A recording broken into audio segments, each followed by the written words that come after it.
Hörmətli görürmənlər, Erkin Asiya Radyosu Uyghur bölümünün anlıqışları. Bosniya paytaxtı Sarayevo şəhərdə Dünya Uyghur Qurultayı 8-ci umumi yığınının naq meydan xəbərini berib atdımız. Bugün düşdün kinki yığın jaryanıda Dünya Uyghur Qurultayı 8-ci növbətlik umumi vəkillər qurultayının saylamı olub ötdü.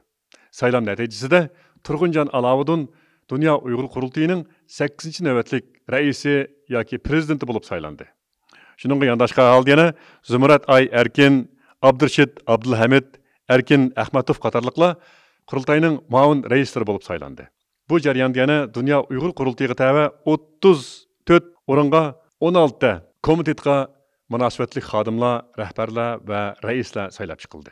Şununla birlikdə yana Dünya Uyghur Qurultayı İcraiya Komitetinin reisligiga Ruşan Abbas xanım, yani Amerikadakı Uyghur Hareketi Teşkilatı'nın reisi, icraiya reisi Ruşan Abbas Hanım, Dünya Uyghur Qurultayı İcraiya Komitetinin 8. növbətlik reisi bolup saylandı.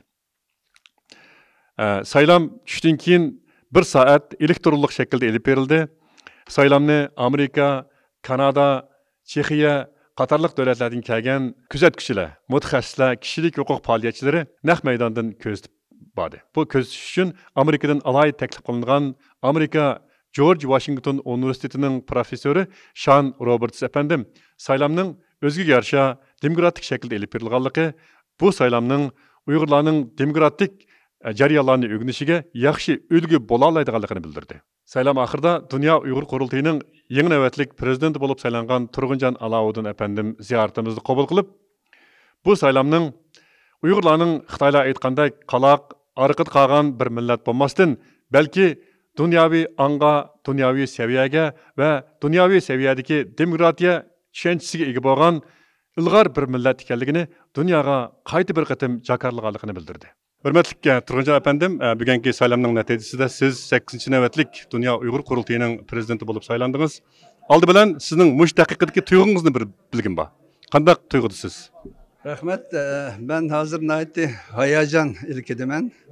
Çünkü Dünya Uyghur Qurultayının reisi buluş, bu naiti eğer yük ve naiti şereflik bir vazife. Bu vazifeni naiti cayida, layıqıda ada qılmaganda o vaxtıda bizning bu xalqarada bervatkan erkinlik ve demokratik ve kişilik hukuk ve ahırda vatanimizning azat bo'lişi, müstakil bo'lişi bu görüşümüzde bu nayt mühim. Şunun için biz aldı bilen bu yolumuzni nayt'i to'g'ri tanlab olishimiz gerek ve Dünya Uyghur Qurultayının nizamı namusida belgilengen prensipler bo'yicha menishimiz gerek. Bundan keyin bu albatta Dünya Uyghur Qurultayı Qurultayının nizam namusida belgilengen prensipler bo'yicha mangamiz ve biz qurultayni texmo ilg'or, texmo demokratik shaklga akilish uchun bundan keyin davomlashtirishimiz va shuning bilan birga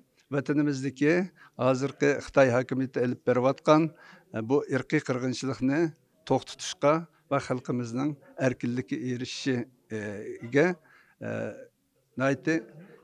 zo'r darajada kuch chiqaramiz.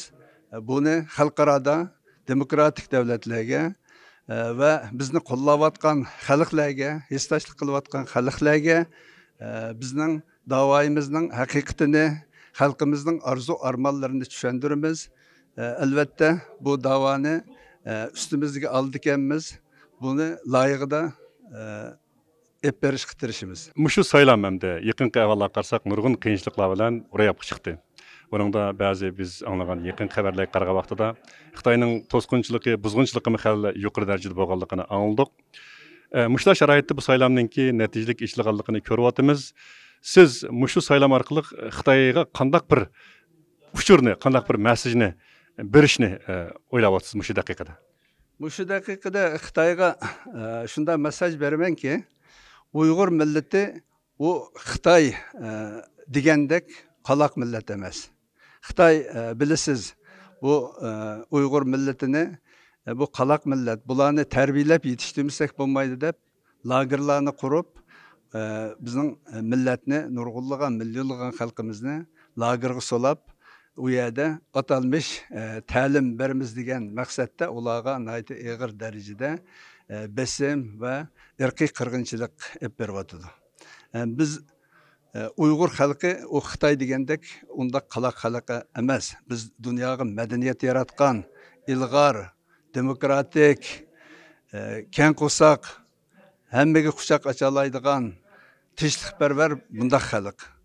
Biz hech qachon Xitoyning deganidek undaq xalq emas. Bu bugungi saylanımız shuni isbotladiki, Uyg'urlarning qanchalik demokratik va ilg'or xalq ekanligini, ya'ni davlatini qurgan taqdirda demokratik shaklda saylam olib berib, xalqaro saviyada, ya'ni ilg'or davlatlarning bilan birga mang'alaydigan shundoq bir millat ekanligini isbotladi.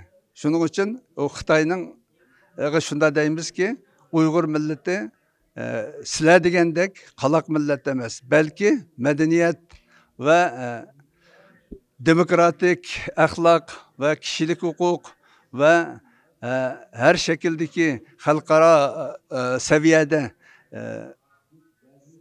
xizmat mang'alaydigan, xalqaro saviyada ish qilalaydigan bundaq bir ilg'or millatmiz. Hörmətli görmənlər, şunun bilan Dünya Uyğur Qurultayının Sarayevo şəhərində işlilgan 8-ci növbətlik umum vəkillər qurultayı nəticəlik axırlaşdı. Bizning bu qurultay haqqında berdiğin xəbərlərimiz şunun bilan tamamlandı. Köngül qoyub köngülünlərə köpdən köp rəhmət.